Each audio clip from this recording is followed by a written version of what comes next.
अरे रामू काका, ये मुर्गा आप कैसे दे रहे हो? अरे मंगरू, तू तो बड़े दिन बाद दिखाई दे रहा है। कहाँ गायब था इतने दिनों से? कहीं नहीं गया था काका, बस घर के काम में थोड़ा उलझा हुआ था। अच्छा बताइए, ये मुर्गा किस हिसाब से दे रहे हो? मंगरू, खड़ा मुर्गा 100 रुपए किलो है और बनाकर 150 रुपए किलो पड़ेगा। बोलो कौन सा तोल दूं? काका बनाकर ही दे दीजिए। तब तो मंगरू कुछ घंटा इंतजार करना पड़ेगा, क्योंकि जो लड़का पानी गर्म करता था उसे लालटेन लाने घर भेज दिया हूं, और ऊपर से पिछले कुछ हफ्तों से बिजली भी नहीं आ रही है। हाँ रामू काका, इधर पिछले कुछ हफ्तों से सच में बिजली नहीं आ रही है। मेरा भी सारा काम बिजली के कारण रुका पड़ा है। एक काम कीजिए काका, खड़ा मुर्गा 1.5 किलो तोल दीजिए। ठीक है, अभी तोल लेता हूं। इतना कहकर काका एक मुर्गा पकड़ते हैं और उसे तौलने लगते हैं। ये लड़का भी ना पता नहीं कहां रह गया। आने में कितना टाइम लग रहा है इसको। तभी अचानक बल्ब जल जाता है और सबकी नजर उधर चली जाती है। देखो, बिजली भी आ गई, लेकिन यह लड़का अभी तक नहीं आया है। अरे सच में बिजली आ गई, जल्दी जल्दी तोल दीजिए काका, मुझे जाना है। बस हो ही गया रे। तुम्हें इतनी जल्दी क्यों है मंगरू? कोई काम याद आ गया क्या? ये लो, हो गया तुम्हारा खड़ा मुर्गा 1.5 किलो। हाँ काका, बिजली आ गई है, इसलिए काम याद आ गया। कई हफ्तों से हम बिजली का इंतजार कर रहे थे। दरअसल खेत में गेहूं की बुआई की थी, लेकिन पानी न देने की वजह से खेत सूख रहा है। अभी बिजली आई है तो सोच रहा हूं कि अभी ही खेत जाकर फसल में पानी डाल दूं, क्योंकि आपको पता ही है कि बिजली कितने दिनों बाद आई है। वो सब बातें तो ठीक है मंगरू, लेकिन कौन सा खेत? वही जो कब्रिस्तान के बगल में है, वही ना? हाँ वही खेत है।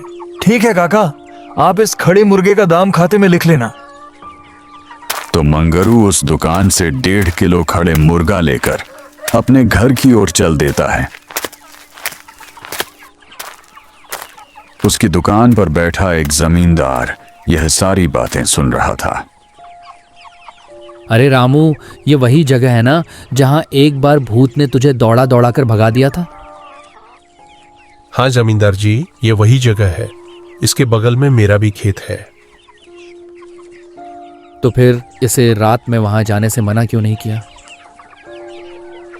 इसे इसलिए मना नहीं किया क्योंकि आप सब मेरी बातों पर विश्वास नहीं करते थे।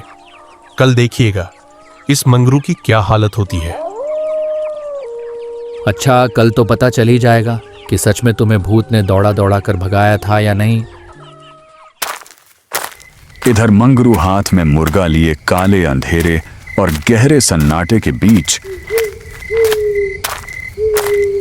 सुनसान रास्ते से होकर धीरे धीरे अपने घर की ओर बढ़ रहा होता है। चारों तरफ अजीब सी खामोशी छाई हुई है। बस उसके कदमों की आवाज ही उस सन्नाटे को तोड़ रही होती है। मंगरू मन ही मन सोचता है, अभी जाकर इस मुर्गे को घर में बनाने के लिए दे दूंगा, फिर तुरंत कुदाल उठाकर खेतों की ओर निकल जाऊंगा। आज किसी भी हालत में खेत में पानी देना ही होगा, नहीं तो अगर यह बिजली फिर चली गई तो मेरी फसल सूखी ही रह जाएगी। मंगरू कुछ देर चलते चलते अपने घर पहुंच जाता है। अरे भाग्यवान, तुम कहां हो? अरे रोहन की मम्मी, जरा बाहर आना। काफी देर तक पुकारने के बाद भी जब अंदर से कोई बाहर नहीं आता तो मंगरू घर के अंदर चला जाता है। तभी तुरंत उसके सामने से उसकी पत्नी आ जाती है। क्या हुआ जी? इतना चिल्ला क्यों रहे हो?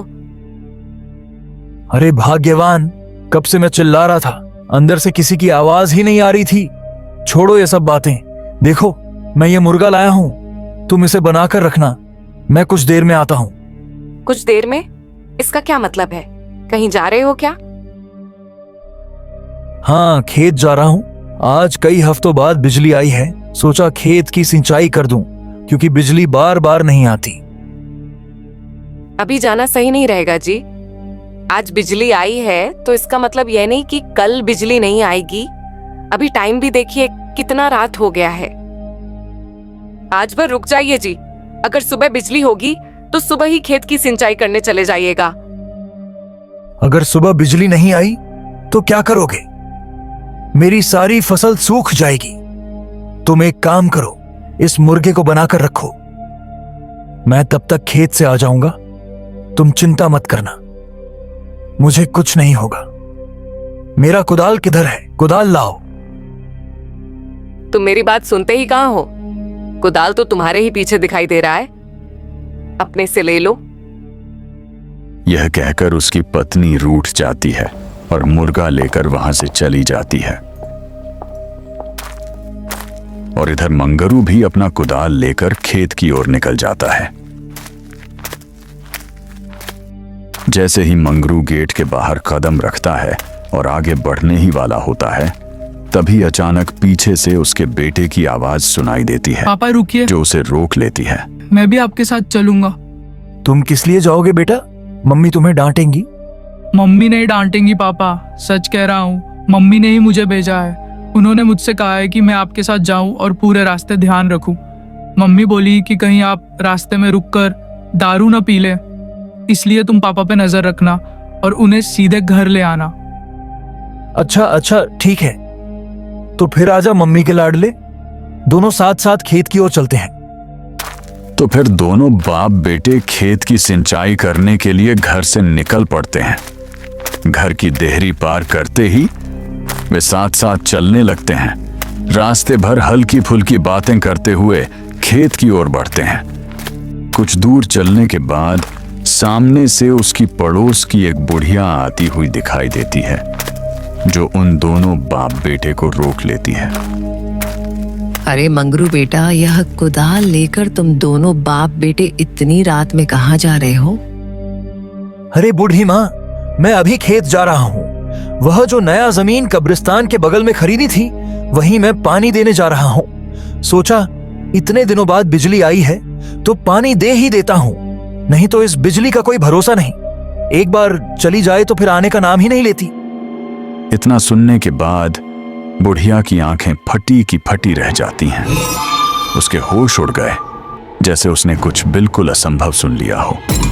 कुछ पल वह चुपचाप खड़ी रहती है, मुंह हल्का खुला और हाथ अपने सामने जमा लिए, पूरी तरह हैरानी में डूबी हुई। ये तुम क्या बोल रहे हो मंगरू? वह जगह रात में और भी खतरनाक हो जाती है। शायद तुम्हें पता नहीं, उस जगह मुर्गा काटने वाले आदमी की भी जमीन है। वह भी इसी तरह रात में अपनी फसल देखने गया था, लेकिन भूत ने उसे इतना दौड़ा दौड़ा कर भगाया कि उसकी जान पर बनाई थी। लेकिन उस मुर्गा वाले ने तो कुछ नहीं कहा। उसे भी पता है कि मैं अभी खेत जा रहा हूँ। ये मुझे नहीं पता मंगरू, उसने मना क्यों नहीं किया? तुम मेरा कहाँ मानो, अभी वह खेत मत जाओ। अरे बूढ़ी माँ, डरने की कोई बात नहीं। ये भूत वूत कुछ नहीं होता। आप आराम से घर चली जाइए, मुझे वहां कोई खतरा नहीं है। खेत से लौटते ही मैं सबसे पहले आपसे ही मिलूंगा। अब मैं चलता हूं। इतना कहकर मंगरू वहां से निकल पड़ता है। वह बूढ़ी मां की किसी भी चेतावनी पर ध्यान नहीं देता। लेकिन बूढ़ी मां की ये बातें उसके बेटे रोहन के मन में डर बैठा देती हैं और रोहन घबराकर मंगरू के पीछे पीछे चुपचाप चलता रहता है।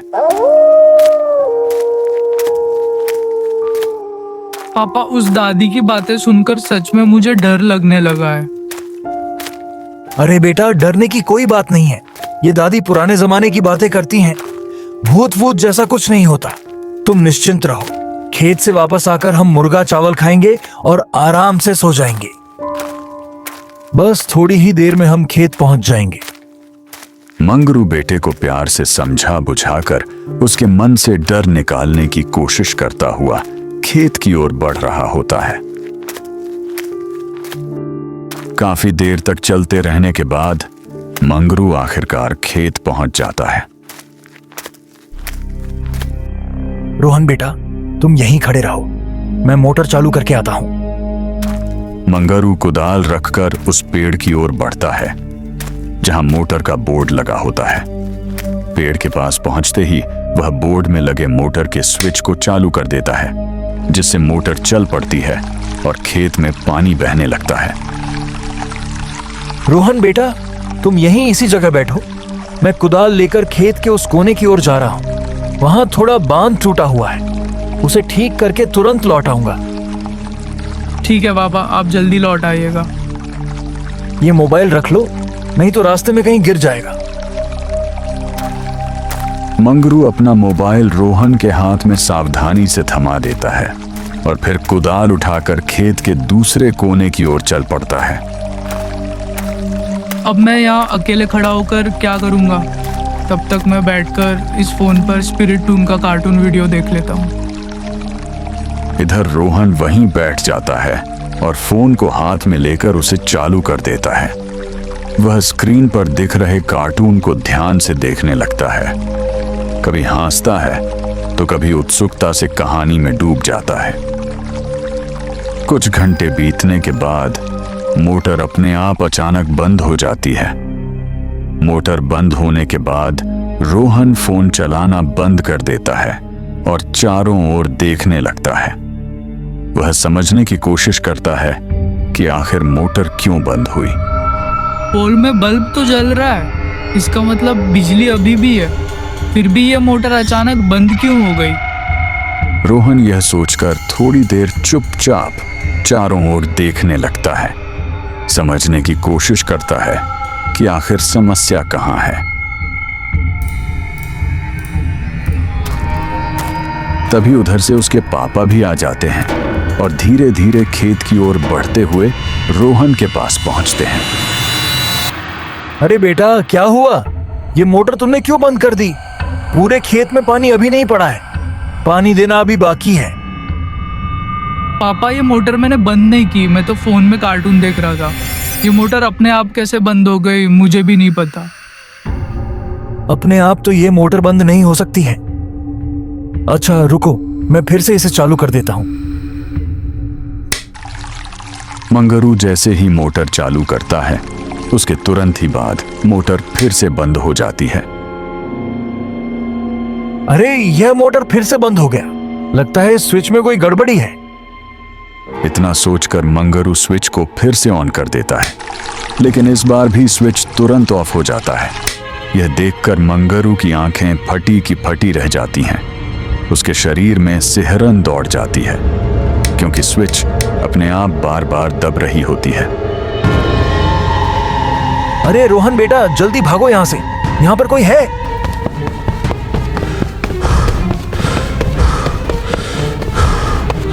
तो बाप बेटा डर और घबराहट में सब कुछ छोड़ छाड़ कर बिना पीछे मुड़े वहां से तेजी से भाग जाते हैं। अरे पापा, आप इतनी तेजी से क्यों भाग रहे हैं? क्या हो गया? अरे बेटा, अभी कुछ मत बोलो, पहले चलकर रोड तक पहुंचो।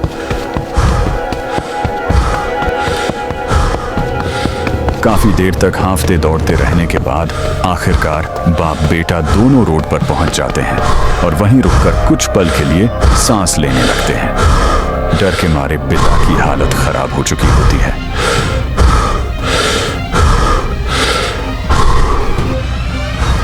क्या हुआ पापा, आप इतनी तेजी से क्यों भागे? अरे बेटा, मुझे उस पेड़ के पास किसी के होने का एहसास हुआ। ऐसा लग रहा था जैसे वहां कोई खड़ा हो, और उसी दौरान उस बोर्ड का स्विच अपने आप दब रहा था। यह सब देखकर मुझे बहुत डर लगने लगा, इसलिए मैं वहां से तुरंत भागने को कहा। पापा, भागते समय मेरा मोबाइल रास्ते में कहीं गिर गया लगता है। डर और घबराहट में ध्यान ही नहीं रहा। अब पता नहीं वह ठीक ठीक कहाँ गिरा होगा। ये तुम क्या कह रहे हो बेटा? तुमने फोन कहाँ गिरा दिया?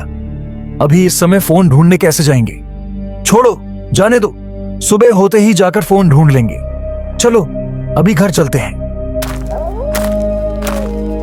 डर के मारे मंगरू की हालत पूरी तरह बिगड़ चुकी थी। उसका दिल तेज तेज धड़क रहा था और मन में अजीब सा भय समाया हुआ था। इसी घबराहट में वह सब कुछ छोड़ छाड़ कर बिना पीछे मुड़े वहां से निकल जाता है।